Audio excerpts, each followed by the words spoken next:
World number 2 Carlos Alcaraz bowed out of the Paris Masters today, falling to home crowd favorite Ugo Humbert. While the flashy Frenchman Humbert played some of his best tennis ever, Alcaraz said that the faster court conditions at the Indoor 1000 made life harder for him. And from frenemies to besties, Iga Swiatek and Aryna Sabalenka practiced with one another ahead of the year-end championships in Riyadh, and they seem closer than ever. More on that later. Hey, I'm Christian Basnight, and welcome to Christian's Court, where I cover tennis from all angles. If you haven't yet already, make sure you subscribe and click the notification bell so you are notified whenever I post more tennis news content. The big story of the day, of course, is Carlos Alcaraz falling in the Paris Masters round of 16 to Ugo Humbert by a score of 6-1, 3-6, 7-5. Humbert came out on fire in this match as he broke Alcaraz twice in a row by picking off the Spaniard's serve very well and really just overpowering Carlos from the ground whenever points got started. Ugo was in total control of that opening set, and the stats proved that he had more winners than Carlos while still having half as many unforced errors. Not to mention, Humbert won 92% of his first serve points, while Alcaraz managed just a 67% success rate. More jarring, though, is Carlitos winning none of his second serve points, which is a recipe for disaster. Safe to say, Humbert was treeing in that first set, so against such a solid player like Alcaraz, you wouldn't expect him to maintain that level for the rest of the match, and he didn't. Humbert's level definitely dipped in that second set, as he made 17 unforced errors to just 5 winners. Alcaraz, meanwhile, kept it steady with 8 winners to 8 unforced errors. The second seed also significantly improved his service numbers, winning 92% of first serve points and 60% of his second serve points.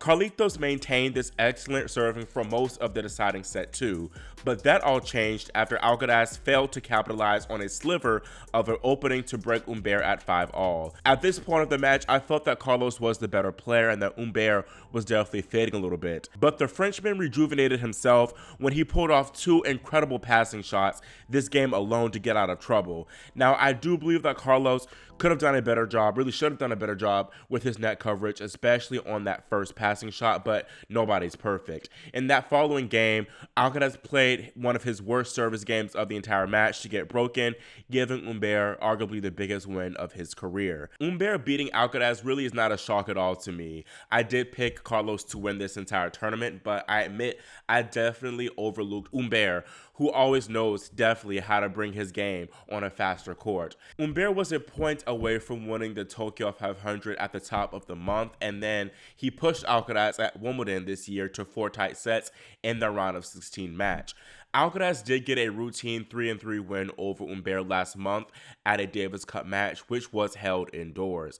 But as the Spaniard said himself, the conditions today played much faster, which likely put him at a disadvantage. After congratulating Ugo on the victory, Alcaraz told the press, "It is very difficult to play in these conditions. I have done everything possible to adapt, but it is clear that I have not succeeded. I do not want to say anything that sounds like an excuse. I played the Davis Cup and it was slower than here. It is not an indoor/outdoor problem. I don't know why they make these courts so fast compared to other tournaments or the same tournaments from one year to the next. I have trained at home, but they were not the same conditions. I am not surprised by my level."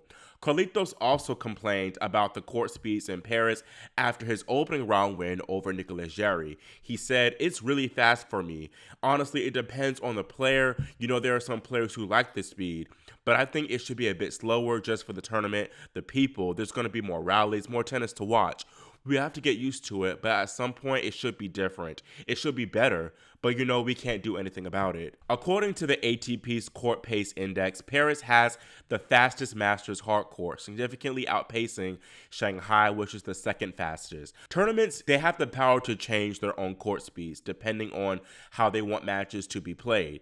Indian Wells, though, has always been kind of slow and grittier, which Alcaraz for sure enjoys, as he can go from defense to offense. That's why he's the 2-time Indian Wells, I think, reigning champion. However, I do think that faster courts are the next hurdle for Alcaraz to overcome, as revealed by these quarterfinal losses all at Paris, Shanghai, and the Australian Open this year. I think it is only a matter of time before Alcaraz figures it out, though. He adjusted well after losing that opening set here against Humbert, and he came close to winning this match, but Humbert, fueled by the crowd, just was too much here at the end. I think the tennis powers that be definitely might be trying to speed up the courts to make things go faster. I think that's all the rage right now. It's just trying to make tennis go faster. And we saw that with the automatic shot clock and them really trying to rush players. So it makes perfect sense why they would try to speed up the courts. It just fits their agenda.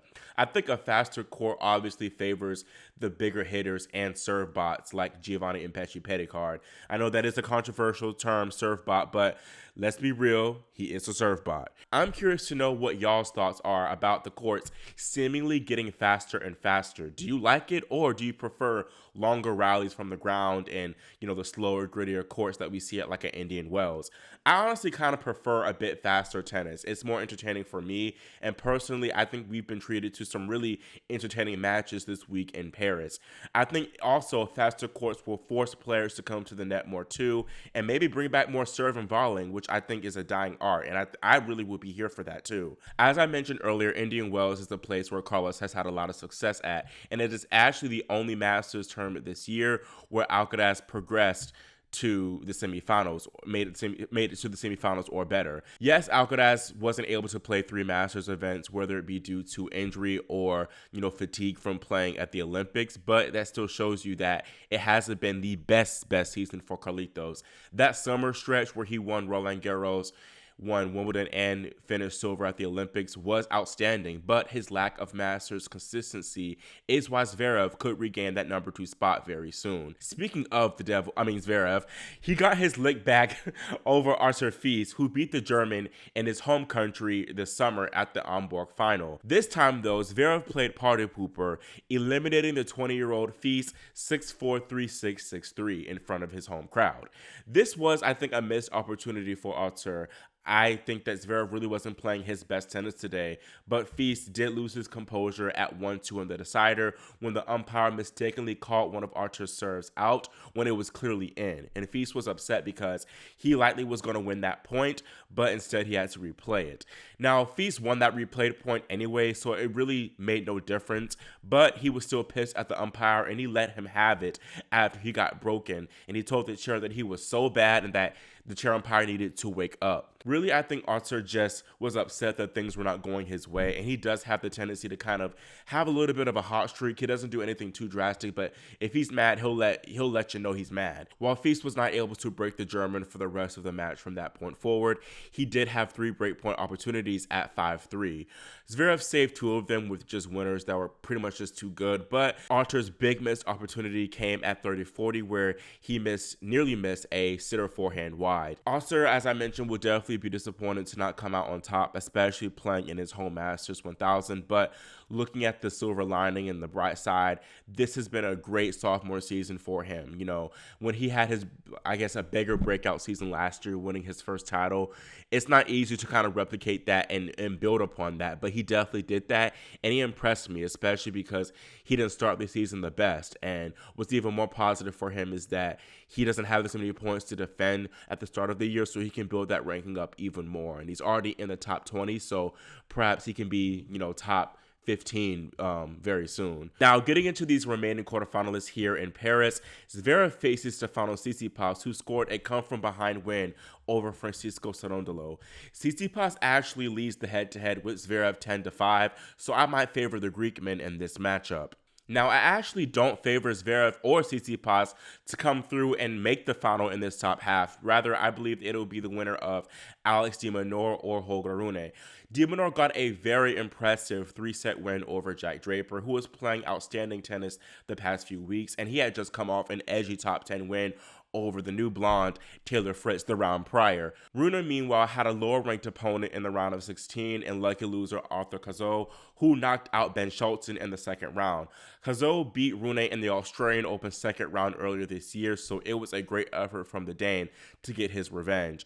I think this match against de Minaur will be very important for Holger. I think it'll be a big test for him, and I think this could be the big moment we've been waiting for all season for him to actually, do something more of note. It hasn't been the best season for him, so this right here is where he can turn it around and really finish the season on a high like he did in 2022 when he won the whole thing. Then at the bottom half, Humbert, the lone Frenchman remaining, faces unseeded Jordan Thompson, who beat Adrian Manarino 7-5, 7-6. Meanwhile, Grigor Dimitrov, who beat another French guy in Artur Rinderknecht, now faces Karen Khachanov, who eliminated Medvedev slayer Alexei Popyrin. Transitioning to talking about the race to Turin, 5 men have already punched their ticket. We still do not know whether or not two-time defending champion Novak Djokovic will join and play, even if he does qualify, but for now, he's got that 6th spot. Casper Ruud is just behind him at number 7, but Alexei de Minaur could leapfrog both these guys with a quarterfinal win. Andrei Rublev will need to hope that Dimitrov and Tsitsipas lose because they're close behind him as well. Holger Rune also has an outside shot to qualify for Turin, but he would definitely need to win the Paris title to still have any hope of that. I think de Minaur should qualify for sure. He deserves it, especially after coming back so strong after that Wimbledon injury. Ruud, I love him, but he's just been in terrible form lately, so he just definitely would be a clear weak link if he does qualify for the ATP Finals, so I honestly hope that he doesn't, even for his own sake, even though he might face a little bit of a rankings drop. Now on to the news you've all been waiting for. Aryna Sabalenka and Iga Swiatek made Sabatek truthers very happy today when they had a nice little moment after their practice session. Correct me if I'm wrong, but I think this is the first time these two are practicing together, so it's really nice to see the world's 2 top players hitting together in a more relaxed setting. Aryna is the queen of social media on the WTA, and she had to seize a moment to make a TikTok video with Iga, which was a transition video from their practice session to the WTA Finals Gala, where they're all Aryna is the queen of social media, so she had to seize the opportunity to make a TikTok with Iga, which was a transition video from their practice session to the WTA Finals Gala, where they're all glammed up. That little TikTok video was nice, of course, but I more enjoyed the behind-the-scenes footage of the two kind of goofing off and Iga seemingly, I guess, cracking Aryna's phone screen by tapping her phone a little bit too hard with her shoe. I don't know, I think one of us has to do this. Oh, we're doing it together. You dance and I do this. Okay. Oh, jeez. It's okay, no worries. I have a new one waiting for me at home, so no worries. When the music finishes, I should already be kind of like prepared, yeah? Okay. Just lift your foot up. Good. I think we did it. Okay, let's see. It's good. Oh, yeah. It's good. Perfect. Good job. Finally. Not bad. Bravo. Hey.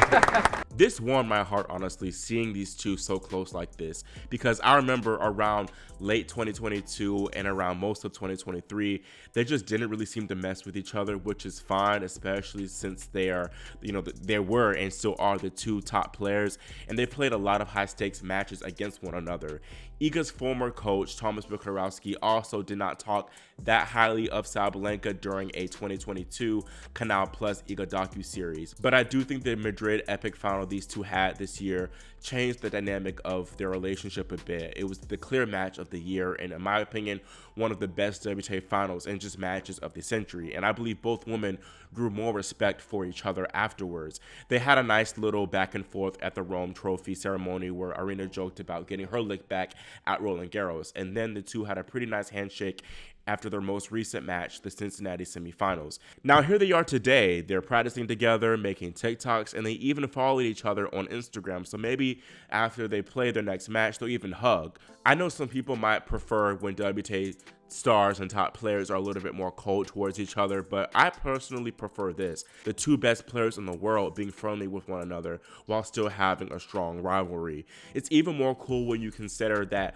both women are still fighting for that year-end #1 ranking, but of course, you can always just leave that out on the court and be cool afterwards. It took Serena and Sharapova for them to both retire to get to a point where they were pretty cool with one another, so I'm glad that Iga and Aryna are out to a better start in that regard. I'm here for Sabalenka, and I hope we get that final showdown between them here in Riyadh. That's it for this video, and let me know in the comments what you thought about Alcaraz's loss and the faster court conditions in Paris. Do you like your tennis fast, slow, or a little bit in between, medium? Also, what do you think about Iga and Aryna being all buddy-buddy now? Will this perhaps be an ever-Navratilova type lifelong friendship thing? I know I'm probably wishful thinking, but a man can dream. Again, make sure you all subscribe and click that notification bell so you are notified whenever I post more Paris Masters updates as well as WTA Final updates. Thank you all so much for watching and for your support, and I'll see you all next time here on Christian's Court.